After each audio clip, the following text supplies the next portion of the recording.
विपत्तिमात्मनो मूढ़ परिसाम निवनेक्षते दाह्यमान मृगाकीर्णा वंतरस्तरुस्तवत्। कहा है कि विपत्तिमात्मनो मूढ़ा परेशान विनेक्षते दाह्यमान मृगाकीर्णा वनांतरस्तरुस्तवत्, कि जिस प्रकार से आज हमारी वो स्थिति है, हम दूसरों की विपत्ति देखते हैं, हम दूसरों को कहते हैं उसके घर ऐसा हो गया, हाय उसके यहाँ कोई मर गया, उसके यहाँ बीमारी हो गई, उसके यहाँ शोक हो गया। हम दूसरों को देखते हैं, लेकिन उसी संसार के बीच में हम भी रहते हैं। हमारी हालत उस पक्षी की तरह है जो कि जंगल में बैठा हुआ सबको देखता है कि सब जल रहे हैं, लेकिन हम स्वयं को नहीं सोचते हैं कि यदि हम नहीं उड़े, अपने पंखों में गति नहीं दी, तो हम भी एक दिन जलकर मर जाएंगे। क्योंकि इन्हीं परिस्थितियों को बुद्ध ज्ञानी लोगों ने क्या पुरस्कार बनाया, और इन्हीं परिस्थितियों में रहकर अज्ञानी मूढ़ लोगों ने संसार बढ़ाया। कहते हैं हम दूसरों की आपत्ति देखकर भी स्वयं चेतते नहीं है। बुद्धिमान तो वो है जो दूसरों की आपत्ति से भी संभल जाता है। लड़खड़ाते दौर पर हंसना बड़ा आसान है, लड़खड़ाते दौर पर हंसना बड़ा आसान है, और गिरते हुए को थाम ले होता वही इंसान है, गिरते हुए को थाम ले होता वही इंसान है। हमारे यहाँ ऐसे ऐसे ज्ञानी हुए जिन्होंने एक बाल सफ़ेद देखा। तीर्थंकरों के बारे में आता है, महाज्ञानियों के बारे में आता है, एक बिजली चमकती हुई देखी और वैराग्य हो गया। यहाँ बिजली गिर जाए तब भी वैराग्य नहीं होता है, वहाँ एक बाल सफ़ेद देखा और वैराग्य हो गया। यहाँ सारे बाल सफ़ेद हो जाएं तो और काले और कर लेंगे। कहते हैं वहाँ एक मौत देखी थी और आदिनाथ भगवान को वैराग्य हो गया था। यहाँ कितनी मौतें देखते हो तुम। लोग कहते हैं अब जमाना खराब हो गया। मैंने कहा जमाना तो पहले से ज़्यादा वैराग्य का कारण हो गया। पहले तो एकाध मौत देखते थे, अब आप दूरदर्शन पर कितनी मौतें देखते हो, रोज ही हजारों मौतें देख लेते हो। हजारों नहीं तो कम से कम 50-100 मौतें तो ज़्यादा नहीं तो पिक्चर में तो देख ही लेते हो, सीरियल में, पिक्चर में। लेकिन कभी विचार करना कि हमें तो अब लाइव देखने को मिल रहा है, लेकिन दिल इतना पत्थर हो गया है कि कोई मरता रहता है, लोग वीडियो बनाते रहते हैं उसके। आपको पता होगा कोई के खून से सने पोस्टर आते हैं आपके मोबाइल आदि पर, पोस्ट डले होते हैं, लोग उसको लाइक करते हैं, देखकर भी उसे लाइक करते हैं, पसंद करते हैं। अरे हमारा दिल ऐसा होना चाहिए कि एक खून जहाँ बहे वह हमारे आंसू बह जाना चाहिए। कहते हैं मत कहो से हरगिज बीना, जिसमें बजती झंझकार नहीं, वह हृदय नहीं, वह पत्थर है जिसको गैरों से प्यार नहीं। और वह मानव भी मर चुका यहाँ जिसको पर का उपकार नहीं, जिसको पर का उपकार नहीं। मेघरथ की पर्याय में शांतिनाथ भगवान के पूर्व का आता है कि शिकारी ने कहा था कि मुझे भोजन है मेरा, तुम भोजन नहीं छीन सकते हो। तो उन्होंने कहा था मेरे पैर का मांस ले ले, जितना उसमें मांस था। ऐसे ऐसे दृष्टांत आते हैं। एक चंडाल, एक भील जो कि नियम ले लेता है कि सिर्फ कौवे का मांस नहीं खाऊंगा, और उधर से उसका साला उसे समझाने जाता है। बीमारी ऐसी थी, क्योंकि आप लोग भी ध्यान रखना, वैसे आपकी परीक्षा नहीं होती, लेकिन जैसे ही नियम लोगे तुरंत खड़ी हो जाएगी, क्योंकि आखड़ी आकर खड़ी हो जाती है कि अब तू बता, देखूं तेरे में दम है या मेरे में दम है। आपको परिस्थितियां देखना, रोज रात्रि को नहीं खाते होगे कोई बात नहीं, लेकिन जिस दिन त्याग कर दोगे उस दिन ऐसी परिस्थिति होगी कि शाम तक घर नहीं पहुंच पाओगे, उसी दिन दावत होगी कोई। लेकिन लोग बड़े बेईमान हैं, बोले माता जी बाहर की छूट है। अब बोले छज्जे में आके खा लो, घर के अंदर की तो है, बाहर तो खा ही सकते हैं। एक आदमी बोले माता जी दूध पानी तो ले सकते हैं। हमने कही ले लो भाई, नहीं बनता तो ले लो। 1 साल बाद मिला, हमने कही आपका नियम ठीक चल रहा है। उसकी पत्नी बोली काहे का चल रहा है? पहले बोले दूध पानी ले लेता हूँ, फिर बोले दूध का ही तो खोवा बनता है, पानी उड़ जाता, आखिर है तो दूध पानी, उड़ गया तो अपन क्या कर सकते हैं। बोले खोवा लेने लगे, फिर कहने लगे कि पीस के तो बर्फी सी बन जाती, वो भी पानी जैसी तो हो जाती। बोले उसमें बर्फी लेने लगे। फिर बोले जब पीसी लेता हूँ तो साबत ले लेता हूँ तो मूंगफली भी खाने लगे। और बोले कुछ नहीं बना तो कहते काजू बना दिया कर मैदा के। समझ गए, वो काजू तो खाते हैं, ये भी काजू है, आकार तो एक ही है। आदमी इतने रास्ते निकाल लेता है, गिरने के पतन के 100 रास्ते निकाल लेता है, उत्थान का एक भी रास्ता नहीं निकालता है।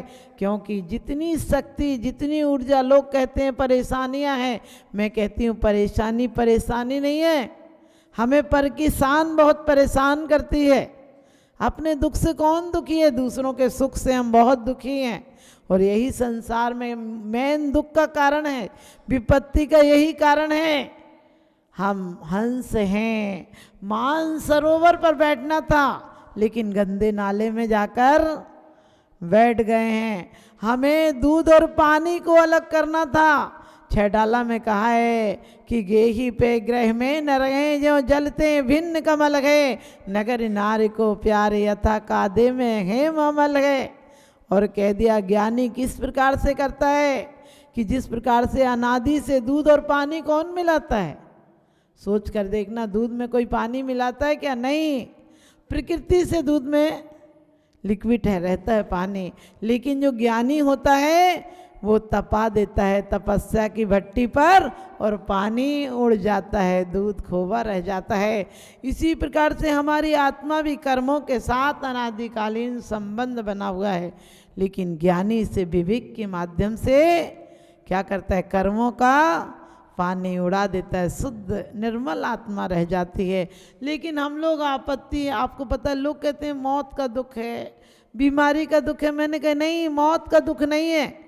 मौत तो कितनों को आती है, हम उठावनी करके घर वापस आ जाते हैं, हम किसी को जलाकर आराम से घर वापस आ जाते हैं।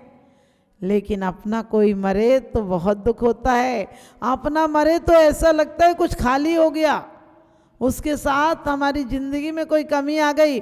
क्योंकि मौत का दुख नहीं, अपनों की मौत का दुख है। बीमारी का दुख नहीं है, अपनी बीमारी का दुख है, अपनों की बीमारी का दुख है। जिस दिन सत्य से मैत्री, सब प्राणियों में मैत्री भाव आ जाएगा, उस दिन कोई भी प्राणी मरे उसका भी दुख होगा कि आज एक आदमी व्यर्थ चला गया, व्यर्थ की कचड़ा लेकर चला गया। हम चाहें तो इस दुनिया में कंकड़ भी हैं और हीरे भी हैं। ये हमारी पसंद है कि हम कंकड़ इकट्ठे करते हैं या कोहनूर इकट्ठा करते हैं, क्योंकि हमारी आत्मा वजन से भले ही आज पुद्गल शरीर है, इसलिए वजन से भरे भारी हो, लेकिन कोहनूर की तरह है। कोहनूर जिसको मिला था उसने गोलकुंडा के खेतों में, कहते हैं जिसको जब मिला था तो वजन ज़्यादा था, लेकिन उस पत्थर को बच्चे को खेलने दे दिया था। और ऐसे कई पत्थर उसने नदी में फेंक दिए थे, लेकिन एक पत्थर वो कोहनूर था। कोई आया और कहने लगा कि अरे पत्थर मुझे दे दो, जितने का दोगे उतने का दे दो। उसे बाद में पता चला कि वो तो अनमोल पत्थर था, मैंने थोड़े से पैसों के लिए दे दिया। आप भी ध्यान रखना, हमारी ज़िंदगी भी ऐसी है, हम अपनी अनमोल जिंदगी को कोहनूर से है। अभी देखने में पुद्गलिक संयोग से हमें आकार दिखते हैं, इसके आकार दिखते हैं, प्रकार दिखते हैं, हमें गंदी भाषाएं जल्दी समझ में आती हैं। लेकिन जिस प्रकार से कोहनूर निकला था तो छोटा सा था, मैंने जितना बड़ा था और उससे बहुत छोटा हो गया, तिहाई कम हो गया। लेकिन जैसे जैसे तरासा गया वैसे वैसे कीमत ज़्यादा बढ़ गई। हमारी देह की भी जैसे जैसे इसे शुद्ध करेंगे, जैसे जैसे अध्यात्म की तरफ बढ़ेंगे, वैसे कीमत इसकी ज़्यादा हो जाएगी, वजन घट जाएगा। हमारी परेशानियां किसी और से नहीं है, अपनी वृत्तियां देखना। क्रोध की तरफ हमारा मन तुरंत चला जाता है। पदार्थ तो जग के पदार्थ हैं, लेकिन नहीं मिले तो क्रोध आता है, मिल जाए तो मान आता है। और कामनाओं के पीछे हम कैसे पागल रहते हैं। कोई चीज़ ध्यान रखना, जितना ध्यान हमारा सांसारिक कामों के प्रति, संसार के लिए रहता है, इतना परमात्मा के लिए रहता है क्या? जितनी लगन से दुकान चलाई है, इतनी लगन से पूजा की है क्या? हम लोग रोज पढ़ते हैं, सोचा करता था भोगों से बुझ जावेगी अंतर्ज्वाल, परिणाम निकलता है लेकिन मानो पावक में घी डाला। ये रोज पढ़ते हुए धूप मनल में खेने से कर्मों को नहीं जलाएगी, निज अंतर की शक्ति ज्वाला जो राग द्वेष नसाएगी। वो कब नसाएगी? हर काम भविष्य पर क्यों छोड़ देते हो? आज नसाएगी, आज राग देश के प्रति। कभी देखना कोई लड़ाई करना हो, कोई युद्ध होना हो, तुरंत आदमी तैयार बैठा रहता है। नेता लोग जुलूस निकालते हैं, नारे निकालते हैं, धरने देते हैं। धरने में कितने लोग पहुंच जाते हैं? इतने लोग स्वाध्याय में नहीं पहुंचेंगे।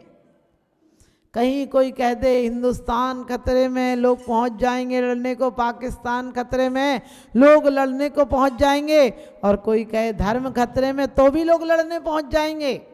लेकिन अपनी आत्मा खतरे में है, इसमें कभी ध्यान दिया? हमारी आत्मा प्रत्येक क्षण विपत्तियों की तरफ जा रही है। और चिंता मत करो। लोग कहते हैं हम क्या करें कि ऐसा, हमें सिर्फ स्वभाव में रहो। हमें पोस्टर कोई मर्डर कर दे, कोई की हत्या कर दे, कोई ऐसे वैसे काम कर दे तो पोस्टर में, अखबार में फ़ोटो आती हैं। लेकिन कोई सामायिक करता हो, ध्यान करता हो, अध्यात्म में उतरता हो, उसकी फ़ोटो आती है क्या? उसकी फ़ोटो नहीं आती, क्योंकि उसकी तरफ हमारा ध्यान ही नहीं जाता। हमारा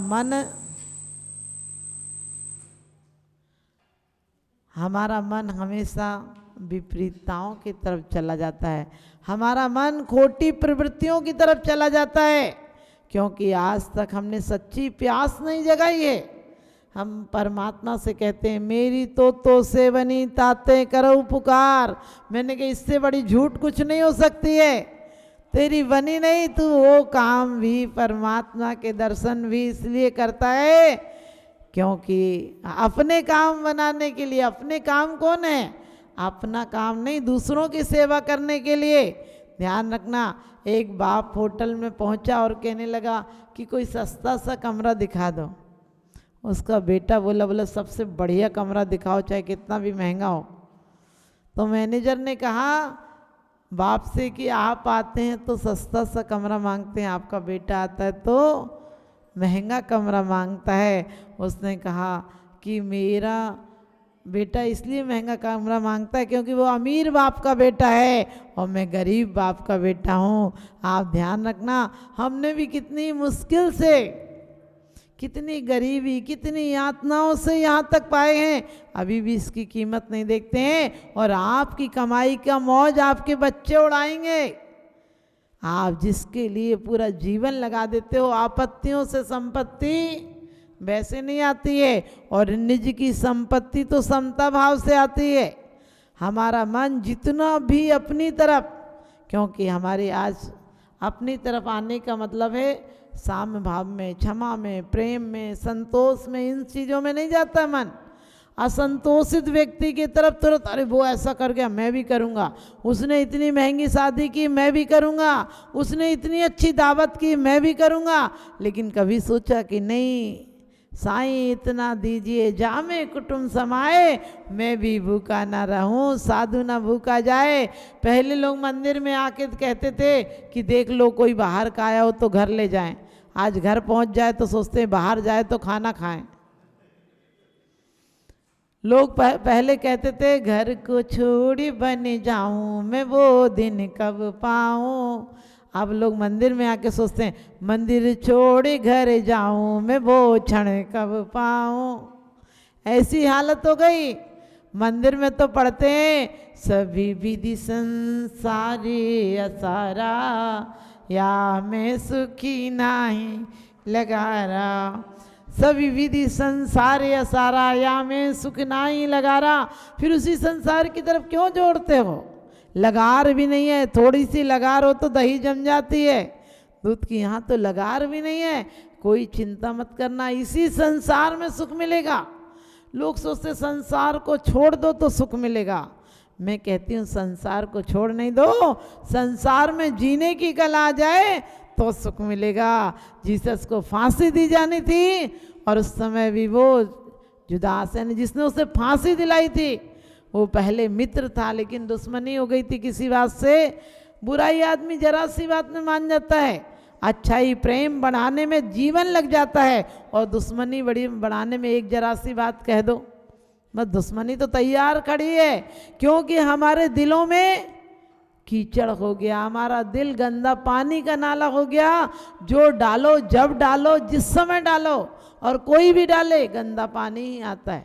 आपने देखा होगा घर में हम बुजुर्गों से अच्छे से नहीं बोलते हैं आजकल बच्चे, यदि बोलना भी पड़े तो वो क्या कह रहे हो बताओ, ऐसे बोलेंगे कि बोलने वाला सोचेगा बंद ही कर दो बोलना। लेकिन हम अच्छे से भी बोल सकते हैं, बताओ बाबूजी क्या बात है, 10 मिनट बैठा करो परिवार के साथ। मरने के बाद सिर्फ कार्ड लिखने से नहीं होता, कार्ड पर तुम लिख देते हो हमारे पाप कर्म के उदय से हमारे पिताजी का स्वर्गवास हो गया। हमने कहा यदि बाप का स्वर्गवास हुआ तो खुशनसीबी तेरा पाप कर्म कैसे आ गया, वो बेचारा जी हजूरी गधा मजूरी से बच गया। तेरी जैसी उपेक्षा की यातनाओं से ध्यान रखना, जहाँ अपेक्षाएं होती हैं उस देश में ज़्यादा लोग जीते हैं। अमेरिका आदि में क्या है आपको पता है, धनपति ज़्यादा जीते हैं। हमारे यहाँ भी कौन नेता, तो खैर नेता तो बेमौत मर जाते हैं, लेकिन जीते जी नेता कुर्सी से नहीं उतरना चाहता है, कहेगा यही बस ये कार्यकाल पूरा कर दूं फिर मैं नहीं आना चाहता इस गंदी राजनीति में। लेकिन दूसरी बार पूछो इलेक्शन में खड़ा क्यों होता है। हमारी भी ऐसी हालत है, हम रोज मंदिर में आके कहते हैं भगवान बहुत हो गया अब तो संसार से उबारो, कहते हैं थकी नाव भवदद विसेन तुम प्रभु पार करो, हाँ डूबी जाता हूँ। कहते हैं हाँ डूब गया हूँ, बहुत थक गया हूँ, कभी पानी में डूब कर देखना, डूबोगे तो एक ही प्यास होगी, एक ही तड़प होगी कि कैसे निकल जाऊं। तुम्हें कभी संसार से लगता है कोई बात नहीं, इसी परिवार में रहो, ऐसे ही धंधे करो, सब करो, लेकिन एक लक्ष्य होना चाहिए, एक अंदर में तड़प होना चाहिए कि वास्तव में ये मेरा मुकाम नहीं है, इससे आगे भी मेरा रास्ता है। क्योंकि आंख मुंदी तो सपना गया, आंख मुंदी तो सपना गया, और आंख खुली तो अपना गया। कहते हैं आँख खुली तो सपना गया और आँख मूंदी तो अपना गया, 2 दिन का मेहमान था पगले बाद में दफना गया। 4 दिन की जिंदगी है, लोग कहते हैं 4 दिन की जिंदगी है, मैंने कही 4 दिन की जिंदगी है, इसे चांदनी में बनाने में लगा दो। उस उल्लू की तरह अंधेरे की परिभाषा मत बताओ। हम जिंदगी भर अंधेरी काल कोठरियों में जीते हैं, विषय वासनाओं की कोठरी में क्या है। हमारे बाप दादा भी क्या ले गए, बहुत जोड़ गए, और जोड़ भी जाओगे तो बच्चे क्या कहेंगे पीछे से, कहने लगे इतना सस्ता जमाना था और खरीद लेते तो क्या फ़र्क पड़ जाता। वो ये नहीं कहेंगे कि खाया नहीं, पहना नहीं, पिया नहीं, सोए नहीं, इतनी ईमानदारी की कमाई छोड़ गए। ईमानदारी बेईमानी जो भी समझो, लेकिन यही कहेंगे और क्या फ़र्क पड़ता है, दौड़ते ही दौड़ते दम तोड़ता है आदमी। 3 चीज़ें जिंदगी में जोड़ता है आदमी, 2 रोटी 2 धोती 3 गज कच्ची जमी, 3 चीज़ें जिंदगी में जोड़ता है आदमी, और दौड़ते ही दौड़ते दम तोड़ता है आदमी। 1 अंग पर 3 मौसम ओढ़ता है आदमी, और दौड़ते ही दौड़ते दम तोड़ता है आदमी। सुबह पलना शाम खटिया, अंत में अर्थी पर पोड़ता है आदमी, और दौड़ते ही दौड़ते दम तोड़ता है आदमी। आँख भींगी और ठंडे दिल में लेकर आंधियाँ, 3 चीज़ें लेकर जिंदगी में दौड़ता है आदमी, और दौड़ते ही दौड़ते दम तोड़ता है आदमी। कितना भरोसा है अरे इस आदमी का मौत पर, कितना भरोसा है अरे इस आदमी का मौत पर, कि जिंदगी का सब कमाया मौत को ये छोड़ता है आदमी, और दौड़ते ही दौड़ते दम तोड़ता है आदमी। क्या है, आदमी पूरी जिंदगी दौड़ता है, कहीं पहुंचता ही नहीं, पूरी जिंदगी कमाता है, कुछ लेकर ही नहीं जाता है। इसलिए हमारे आचार्यों ने कहा है, महापुरुषों ने कहा है कि जिंदगी एक परीक्षा घर है, कोई पास होकर निकलता है, कोई बार बार उसी कक्षा में आता है। मूर्ख होता है वो बार बार उसी कक्षा में आता है। लेकिन क्या करोगे, तो मूर्खों का क्या मजमा लगा हुआ है, मूर्ख बहुत सारे हैं, लगता है इतने लोग कमा रहे हैं, पागल थोड़ी होंगे। इतने लोग यही काम कर रहे हैं तो सारे पागल थोड़ी, इतने बड़े बड़े पढ़े लिखे लोग कर रहे हैं। लेकिन ध्यान रखना, पढ़े लिखे लोगों से मतलब नहीं होता है। आत्मज्ञान हो तो अंगूठा टेक भी। कबीर आदि कौन क्लास में गए थे, लेकिन क्या कहते हैं, पोथी पढ़ पढ़ जग मुआ, पंडित हुआ न कोई, और 2.5 अक्षर प्रेम का पढ़े सो पंडित होए। हमारी जिंदगी में आपत्ति विपत्तियां दूसरों के द्वारा नहीं आती हैं, हमारी भ्रांतियों के द्वारा आती हैं। हमने जीवन में कामनाओं को स्थान दिया है, इसलिए आपत्तियां आई। हमने बहुत कुछ मांगा है जो नहीं मांगना था। मिलेगा अपनी किस्मत से, लेकिन किस्मत को किस्मत से बनाना, किस्मत को किस्मत से बनाना। किसी को मौत मिली तो पुरस्कार समझकर निर्वाण चले गए। हमने मंदिर सी जिंदगी को मरघट बना रखा है, जिसमें कोई खुशी के पौधे नहीं, जिसमें कोई संगीत नहीं, जिसमें कोई आनंद नहीं, कोई उल्लास नहीं। साल में 1-2 त्यौहार मना लेते हैं, वो त्यौहार तो नकली चिपकाए हुए फूल हैं।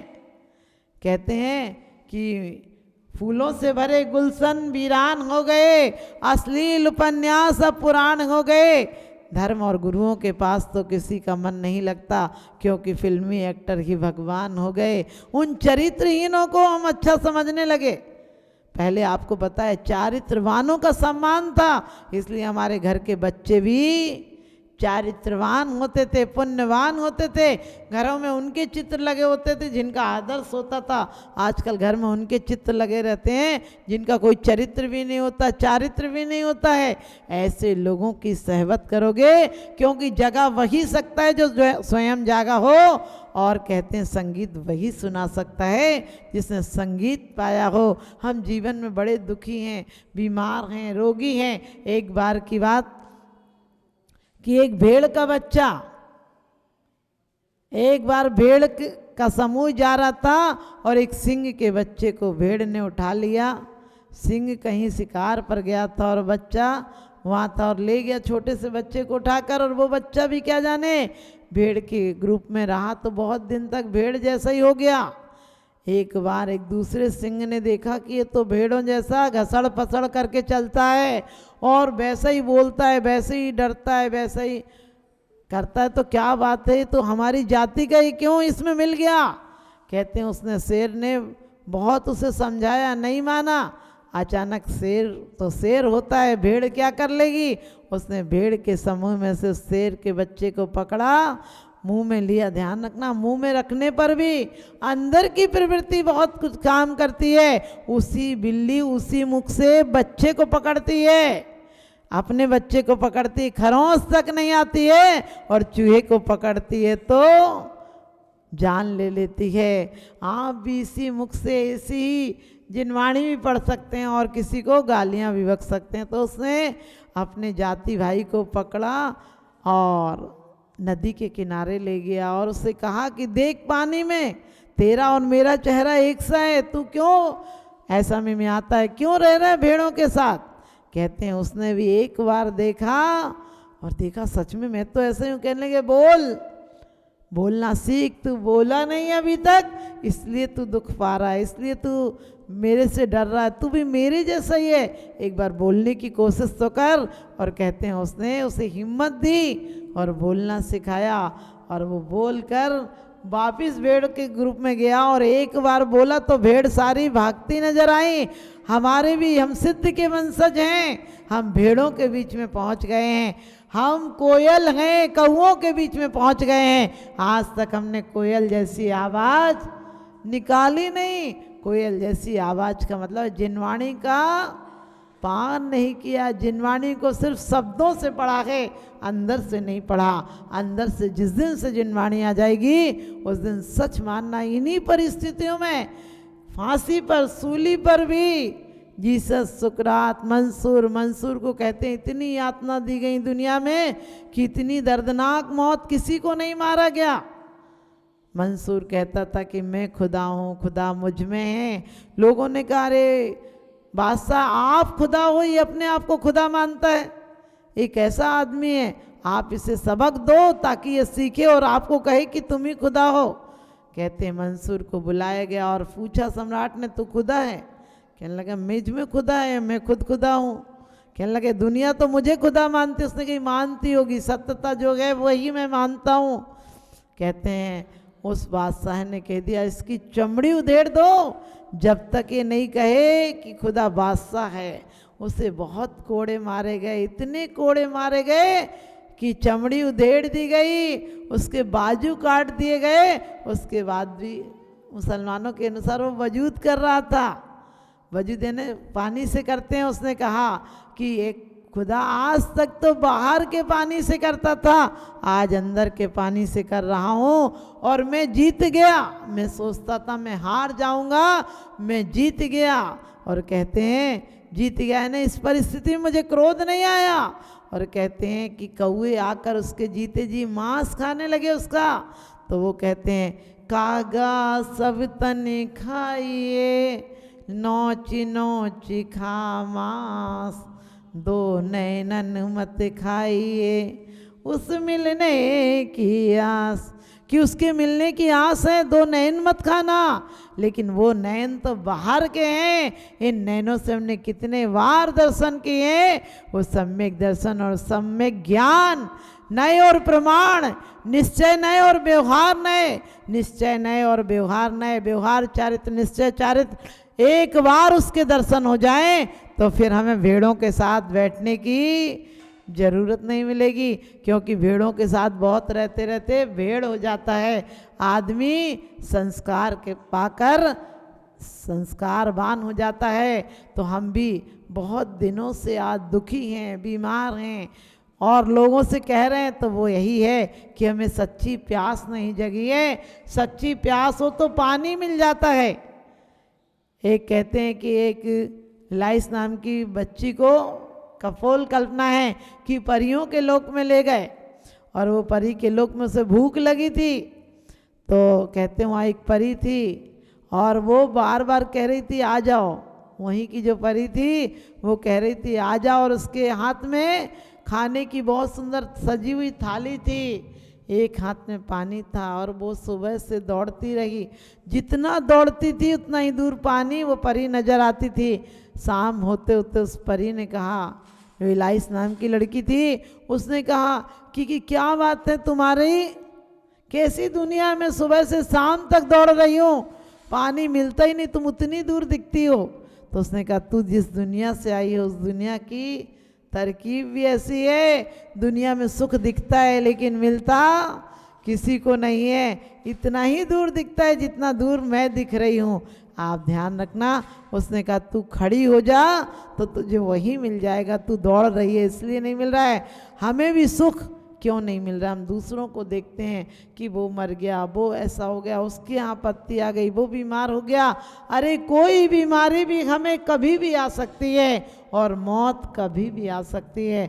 मौत आंधी की तरह आती है, मौत आंधी की तरह आती है, हमारी तबीयत चोरों की तरह बिगड़ जाती है। हमें तो आदत है घर बदलने की, मौत तो नाहक में बदनाम हो जाती है, मौत तो नाहक में बदनाम हो जाती है। तो हम बदनाम नहीं, इसको भगवान के नाम करेंगे। मौत आएगी तो हम निर्वाण जाएंगे, हम शमशान नहीं जाएंगे। इस जीवन को जीते जी मंदिर बनाएंगे, मरघट नहीं बनाएंगे। मरघट में सिर्फ मुर्दे होते हैं और हमारे जीवन में भी मरी हुई कामनाएं हैं जो बहुत चाहा था और नहीं मिली, चाहा था और समाप्त हो गई। हम उनको दफनाई हुई कामनाओं को लेकर नहीं जिएंगे, हम मंदिर सा सुंदर मन बनाएंगे। और कहते हैं कि प्रभु तुम्हारा मंदिर निरखो अंग अंग जिन वर के, जासे झलके शांति अपार। और भगवान के नयन क्या कहते हैं कि तुम दुनिया से थक गए हो तो नीची नजरें कर लो। लोग कहते हैं भगवान नाक देख रहे हैं, हमने कि नाक देखने के लिए तो लोग ही बहुत हैं, सब नाक ही तो देखते हैं, मूछ वाले को पूछ की बड़ी चिंता होती है। आप कहीं पर जाओ और आपको कोई पता हो कि पहली मिलनी मेरी होगी और उस दिन आपकी मिलनी नहीं हो, आप पूरे टाइम बैठे रहो और लौट के आओ, सच बताना आपके अंदर क्या होगा? लगेगा इससे अच्छा जाते ही नहीं उसके यहाँ।